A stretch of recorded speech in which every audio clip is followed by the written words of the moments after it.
नमस्कार, मैं हूं कोमल सिंह और आप देख रहे हैं इंडिया विराट न्यूज। आइए नजर डालते हैं इस वक्त की खास खबर पर। उत्तर प्रदेश के फैजाबाद अयोध्या सांसद अवधेश प्रसाद ने वाराणसी में भारतीय जनता पार्टी पर बड़ा हमला बोला। दरअसल इन दिनों प्रदेश की राजनीति 2027 के विधानसभा चुनाव की तैयारियों को लेकर गरमाने लगी है। इस क्रम में अब राजनीतिक दलों की ओर से एक दूसरे के खिलाफ हमले शुरू हो गए हैं। समाजवादी पार्टी के वरिष्ठ सांसद अवधेश प्रसाद ने गुरुवार को वाराणसी में प्रेस से बात करते हुए भारतीय जनता पार्टी और योगी आदित्यनाथ सरकार पर तीखे हमले बोले। उन्होंने दावा किया कि 2027 में जनता भाजपा को पूरी तरह नकार देगी। अखिलेश यादव के नेतृत्व में सपा की सरकार बनेगी। अवधेश प्रसाद ने कहा कि सपा 2027 के चुनाव में जनता के असली मुद्दों, संविधान की रक्षा, किसानों की समस्या, बेरोजगारी और महंगाई को लेकर मैदान में उतरेगी। उन्होंने कहा कि जनता अब इस सरकार से ऊब चुकी है। अखिलेश यादव के नेतृत्व में उत्तर प्रदेश में एक कल्याणकारी सरकार बनेगी, जबकि भाजपा सरकार ने राज्य को तबाही और बर्बादी के रास्ते पर धकेल दिया है। सपा सांसद अवधेश प्रसाद ने कहा कि लोकसभा चुनाव 2024 में ही उत्तर प्रदेश की जनता ने भाजपा को सबक सिखा दिया था। भाजपा के दावे के विपरीत उसे 80 में से 80 सीटें नहीं मिली। सपा ने 37 सीटों पर जीत दर्ज की। कांग्रेस को 6 सीट मिली। गठबंधन ने कुल आधे से ज्यादा सीटों पर कब्जा कर लिया। अवधेश प्रसाद के मुताबिक यही जनता 2027 में भी भाजपा को जवाब देगी और सत्ता से बेदखल करेगी। सपा सांसद ने तीखे अंदाज में कहा कि 2027 में भाजपा 50 सीटें भी नहीं जीत पाएगी। किसान, महंगाई, आरक्षण और संविधान का मुद्दा चुनाव में छाया रहेगा। चुनाव आयोग में सुधार होगा और लोकतंत्र को बचाने की लड़ाई हम लड़ेंगे। वोट चोरी और चुनावी धांधली के मुद्दे पर अवधेश प्रसाद ने नेता प्रतिपक्ष राहुल गांधी का समर्थन किया। उन्होंने कहा कि सपा लगातार इसके खिलाफ संघर्ष कर रही है और लोकतंत्र को बचाने के लिए प्रतिबद्ध है। ऐसा है, हम अयोध्या से जीते थे। अयोध्या जनपद के 54 फैजाबाद लोकसभा, जहाँ पर माननीय प्रधानमंत्री जी 2-3 बार रोड शो किए थे। जनता में ये, और जनता में क्या, भारतीय जनता पार्टी के लोग कहते थे, अरे मंत्री जी घबराइए नहीं, आपके मुकाबले ऐसा उम्मीदवार आएंगे कि पता चल जाएगा आपको। बहुत खुश थे, हम उनसे 10 गुना खुश थे कि अच्छा होगा भाई, हमारे देश के प्रधानमंत्री मोदी जी का हम उनके बुलाने लड़ेंगे। और जनता तो फैसला, हमें पता था जनता हमारे पक्ष में फैसला देने को तैयार बैठी। तो जितना बीजेपी के लोग खुश थे उसका 100 गुना हम खुश थे, इसलिए हमें कॉन्फिडेंस था कि यहाँ की लोग जनता, महान जनता, देवतुल जनता, मतदाता हमें सपोर्ट करेंगे, हमें जिताने के लिए पूरी तरह से तय कर लिया। वोट चोरी का डर नहीं था ना उस समय, ये कहने। ऐसा है, डर क्या बात है, वोट तो चोरी किया गया, अन्यथा तो लोग कहते हैं हम वोट से जीते, हम 55-60 हजार से जीते। लोगों को कहना है कि आप यहाँ तक जिस तरह से था, अगर बेईमानी न हुई होती तो आप 3 लाख वोट से जीतते। सांसद जी, आप यहाँ से जो असर करेगा वो दिखाई पड़ेगा। कितना असर पड़ेगा उसको देखिएगा। कोई उसको नाप तोल नहीं की जाती, कोई नापा नहीं जाता 1 किलोमीटर इतना है, इतना है। ये नाप का विषय नहीं है, ये एहसास का विषय है। जब कोई बम फूटेगा तो आपको पता चलेगा और जनता को एहसास होगा। और जनता को एहसास तो टाइम होता ना, चुनाव के समय ही वो कितना असर किसका पड़ा, ये असर दिखाई पड़ता है जब चुनाव आता है, जनता को अपना वोट देने का समय आता है। स्वामी प्रसाद मौर्य बोले कि अखिलेश यादव एक कंफ्यूज लीडर है। स्वामी प्रसाद मौर्य की ये वो नहीं है कि उनकी बात का अवधेश प्रसाद जवाब दें। अवधेश प्रसाद जवाब दें तो हम उसको दें।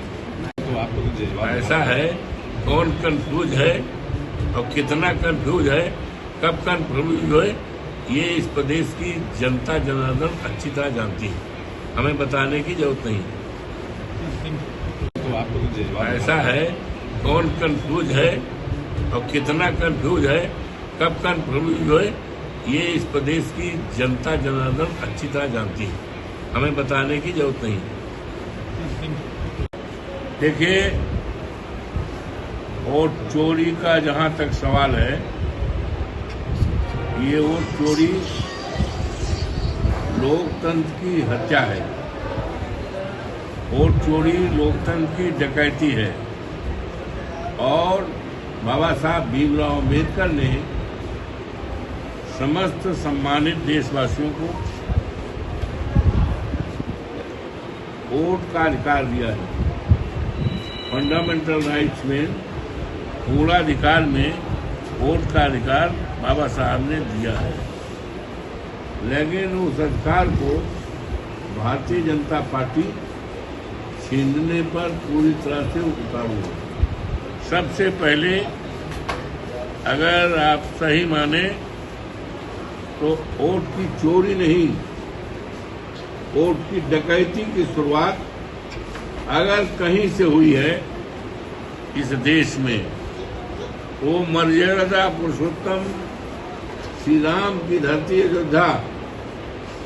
अयोध्या के स्थित अयोध्या जनपद स्थित मिल्कीपुर उपचुनाव से हुई है, जहां पर समाजवादी पार्टी के उम्मीदवार अजीत प्रसाद को, जो मेरे बेटे हैं, माननीय राष्ट्रीय अध्यक्ष जी ने, समाजवादी पार्टी ने उपचुनाव मिल्कीपुर, जो सीट मेरे सांसद बनने पर खाली हुई थी, उस सीट पर चुनाव समाजवादी पार्टी से माननीय अखिलेश जी ने अजीत प्रसाद को उम्मीदवार बनाया था। निश्चित तौर से वहां के देवतुल्य मतदाताओं ने, जनता जनार्दन ने इस बात का संकल्प कर लिया था, ठान लिया था कि हमें भारतीय जनता पार्टी को हराना है।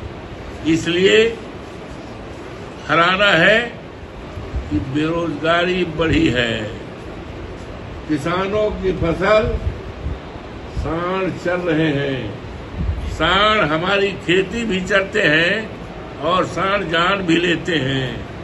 चारों तरफ अन्याय अत्याचार का बाजार गर्म है। इसलिए इस चुनाव में जहां से हम विधायक थे, यूं तो हम 9 बार के विधायक हैं, तो मिल्कीपुर से जहां से हम विधायक थे 22 में जीते थे, और वहां से सांसद बनने के बाद सीट खाली हुई थी, तो उस सीट पर चुनाव होना था।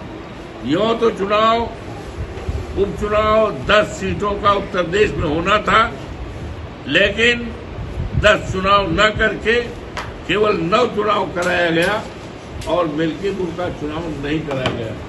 मिल्कीपुर का चुनाव अकेले चुनाव कराया गया।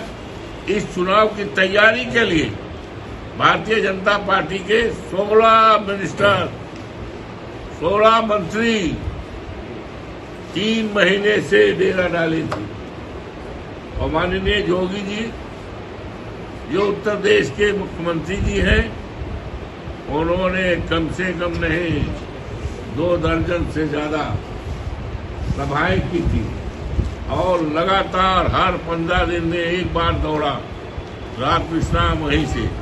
लेकिन इन सब के बावजूद पूरी तरह से इस बात का सरकार को जानकारी हो गई कि भारतीय जनता पार्टी बुरी तरह से हारेगी। आज के लिए बस इतना ही। ऐसी ही देश और दुनिया की तमाम छोटी बड़ी खबरों को देखने के लिए जुड़े रहिए इंडिया विराट न्यूज के साथ। नमस्कार।